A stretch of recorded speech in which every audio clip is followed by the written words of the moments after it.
make a move in the ring. You can hit me with a word you fling. Number one ranked contender Robert Whittaker. Robert, thank you for the time today, sir.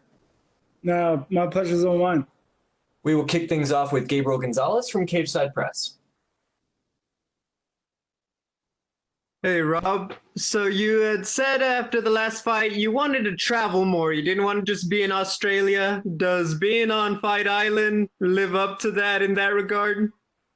Yeah, a little bit. With the world the way it is and the fact we're not allowed to leave the island, it's a little different to my plans, but it's good to be here. How have you enjoyed the experience so far? It's been great. It's been a great experience. Everything's gone so smoothly. The way the UFC have set things up here have been amazing. So, yeah, can't complain. You've talked about you don't get into the war of words with these guys. You just go out there and let the skills do the talking. But Darren said he's been trying to talk trash to you and it's just not working. What kind of stuff has he been saying? Has he been sliding into your DMs like he does everybody else? I think a couple of times. I don't know. I don't pay attention to my things though. Like I just worry about what I'm doing.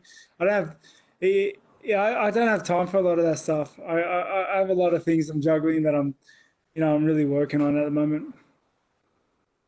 So you stepped away in March, and you've talked about it a lot. You're just feeling that burnout and everything else. Now that you're back on the track and you're obviously a top contender, you know everything that goes into being the champion and the pressure and the attention. Just very bluntly, do you still want the belt like you did before, knowing how much stress and everything else comes with it? Honestly, nothing's changed with my hunger to fight. My hunger to fight before was the exact same as it is now. The belt was always just a consequence of winning, and I want to win. I want to fight. I guess I would say it this way. Robert Whittaker becomes the champion again. Would you do anything different in terms of just, I guess, how you conduct yourself and just take care of yourself mentally, in terms of dealing with everything that comes with being the champ? Yeah, I'm sure to have learned a thing or two. It's I would hope so. But that's neither here nor there. My biggest concern is just trying to topple Darren Till. Last one. Can we get your prediction for Adesanya versus Paulo Costa? No idea. I think Adesanya has the skill set necessary to beat him. Like Costa's dangerous. He's very dangerous. In a lot of different aspects. Got to wait and see. Thanks, Rob. And we will take the next questions from Jordan Wahlberger with The Horn. Hey, Robert, how are you? Good, mate. How are you? Good. When you look at Darren Till's previous fights, you quite the accomplished wrestler yourself. Do you take anything from that Tyron Woodley win of how do you go and you defeat someone like Darren Till? Yeah, you're punching me in the head as hard as you can. It seems to be a good way of winning. Do you think about, do you look at your wrestling though? You are someone who has become a great wrestler in Australia, and do you think that's a way that you can go and defeat Darren Till this week? Yeah, I'm only going to shoot takedowns for this fight. I can't wait. I'm looking forward to taking it to the ground and just keeping him there. What's been your training like? Obviously, during the pandemic, there's a lot of people that had you had any issues trying to find training partners or anything else like that? Now, fortunately enough, our team has been able to self-quarantine ourselves, and we've been fortunate enough to be able to just stick together during this time. We usually don't outsource too much, so we have all our partners. We're all middleweights. We just continued hustling, continued grinding during this period.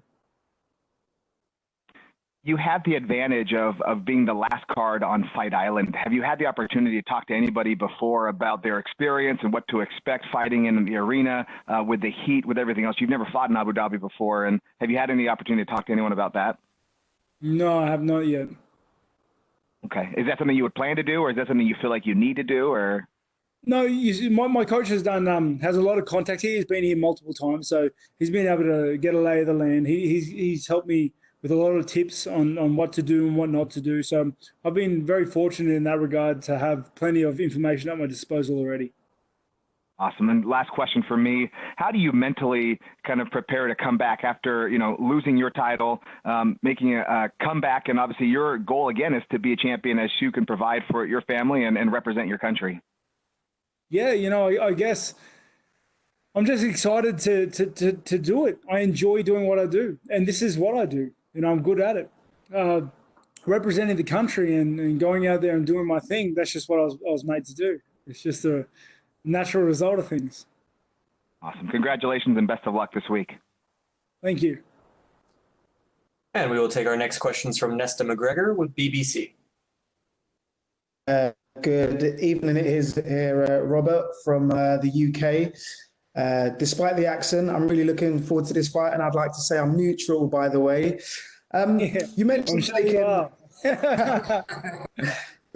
taking time off after that defeat and kind of looking within yourself. Lockdown has made a lot of people do that, search for answers and find their true selves. So just tell me a little bit about what you did. Was it go and sit in the mountains and try and find the hunger again? Was it a lot of quiet time? No, I just spent plenty of family time. I took my kids to daycare. I picked them up from daycare. Sometimes I made them peanut butter sandwiches. I did all the little things that I couldn't do normally, and that was very refreshing in a way. Okay, Jorge Masvidal says that Darren Till is the hardest puncher he's ever faced, and that's some accolade. Can you prepare for something like that? Do you get your coach to whack you with a sledgehammer or to hit you with a pneumatic drill? And once you feel the strike of someone, does that automatically change your game plan when you think, I've never been hit like this before? I know you joked about your wrestling. Don't know. To be honest, I think the biggest secret in this game is to not get hit. I'm going to be doing my best to try to not get hit. And hit him. That's my secret game plan. If you're wondering, I'm going to try and hit him and not get hit. Good tactics. And final question from me: what does the future look like for you? Are we talking Usman, or if Dana said no, drop down and maybe Conor or someone in the welterweight division? Where's your future? I think you got those marked up a little bit, but regardless, my future is only in. It's just focusing on Darren Till, and then once I get through with him, I'm going to get back to the board, help some of the lads prepare for the next fights, try to get a fight lined up around the same time, and just get back to work. But right now, my biggest thing and biggest concern is just making weight, eating some good food, and then doing my job. No worries, and you're right. Yes, I did get the weight classes mixed up. Listen, I'm a neutral. Good luck. I want to see it go all the way. I want, all 25 minutes. Good luck, man. Thank you.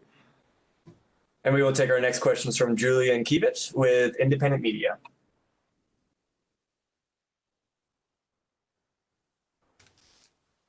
Can you hear me? Yo.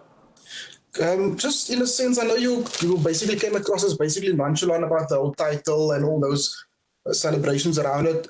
Deep down, would you actually feel that you would like to get that rematch with Izzy in a sense? Would you want him to take that victory over Costa?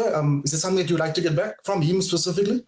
Yeah, I don't know about his fight and what's going on in the immediate future, but at one point in time, I'd love to run that back just as a competitor, as a fighter. I don't like knowing the fact that I lost to someone in combat. That to me is terrible. So I'd like to get that back someday, whether it's for the belt or not.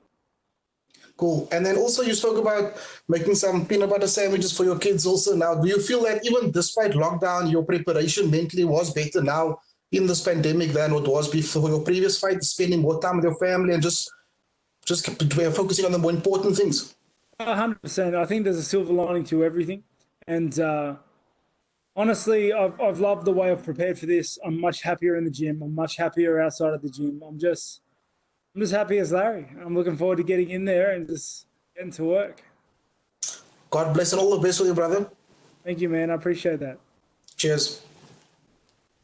And we will take the next questions from Alistair Bishop with MMA Republic. Rob, how are you, sir? Good, mate. How are you? Fantastic. Thank you. Rob, my first question for you is how do you decide on how much time is spent on fight week and how much is spent on gaming?